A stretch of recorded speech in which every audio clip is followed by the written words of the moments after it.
Hi, and welcome to this presentation on meshing in Ansys Workbench Mechanical. In this demonstration, we'll look at surface body and solid body meshing. We'll learn about global meshing controls. We'll see that swept meshing is used where possible. And you'll find out about basic meshing controls. Here we are in the Workbench Mechanical interface. We're going to bring in a static structural system. We're going to go to Geometry and right-click and look for our link rod assembly model. This is geometry that we're going to mesh. With the geometry accessed, we can now click on Model and right-click and open Workbench Mechanical, in which we'll do our meshing. We'll close this usage tips window and wait for the geometry to come in.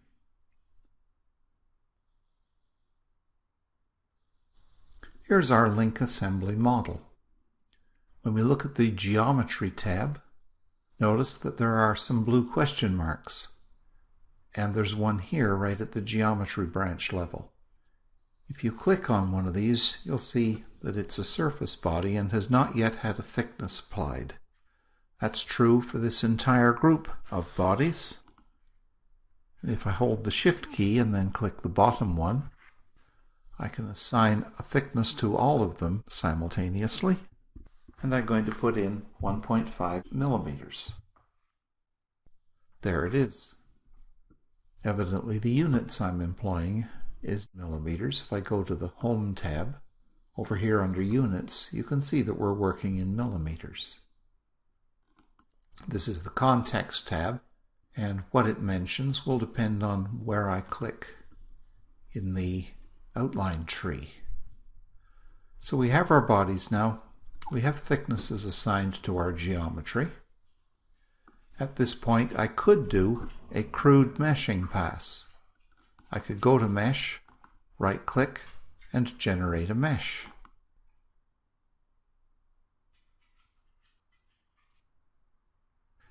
If I look under Statistics, you'll see more than 200,000 nodes.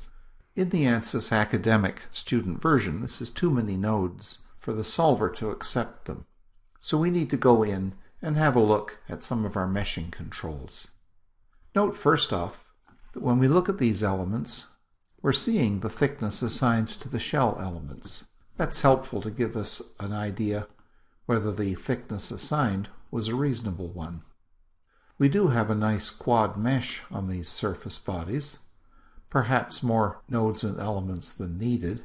We definitely have a very large number of nodes and elements in these two solid bodies. Let's hide all other bodies.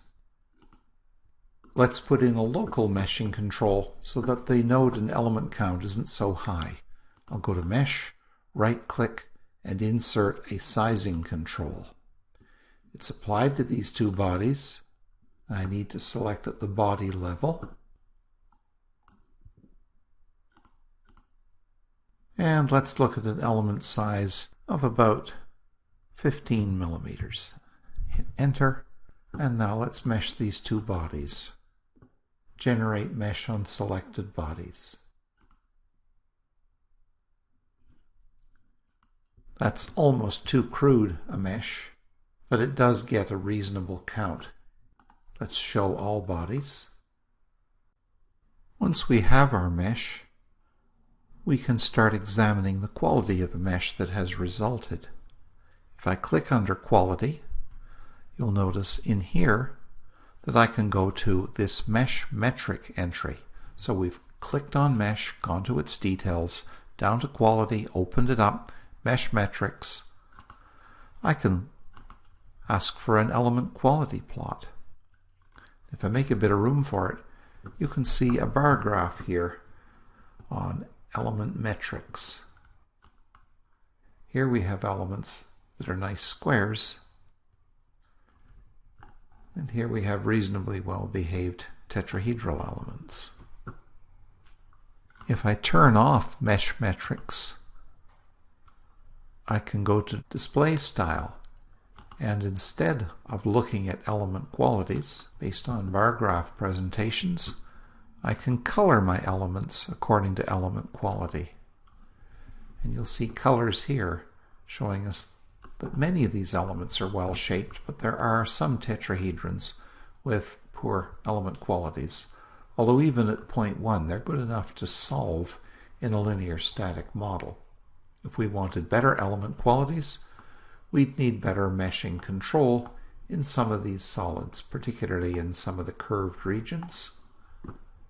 And we might simply go to finer meshing overall in order to achieve that behavior.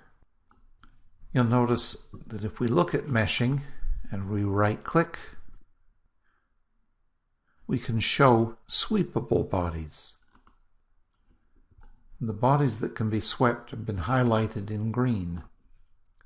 Let's right-click and hide all other bodies. Here are the bodies that could have a mesh swept from one end to the other, and that has in fact happened automatically. If we zoom in, we can see two small rings in here, referred to as thrust spacers. Let's not show that mesh. There are our two thrust spacers.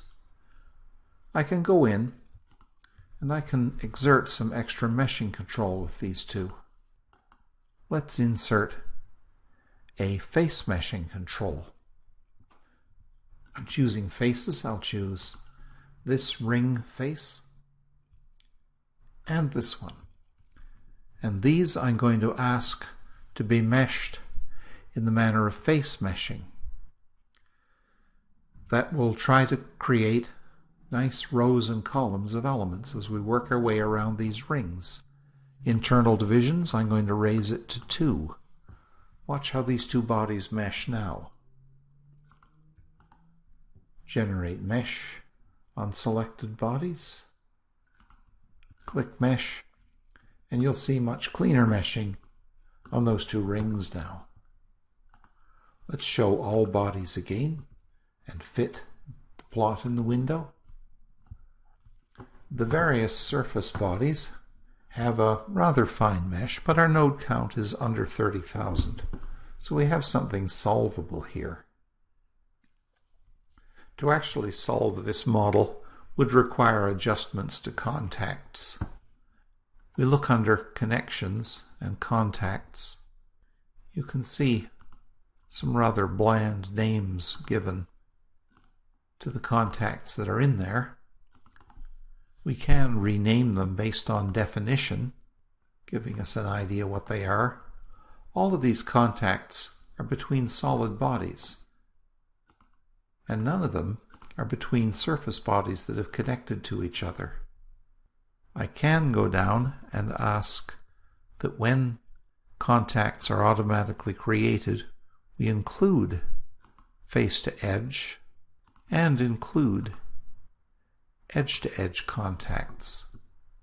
I can click there and create automatic connections. We have a number of new contact pairs in the model now, which create extra possibilities for picking up the way these surface bodies connect to things. This concludes this demonstration of meshing with a small amount of control added to the process. Thanks for joining me.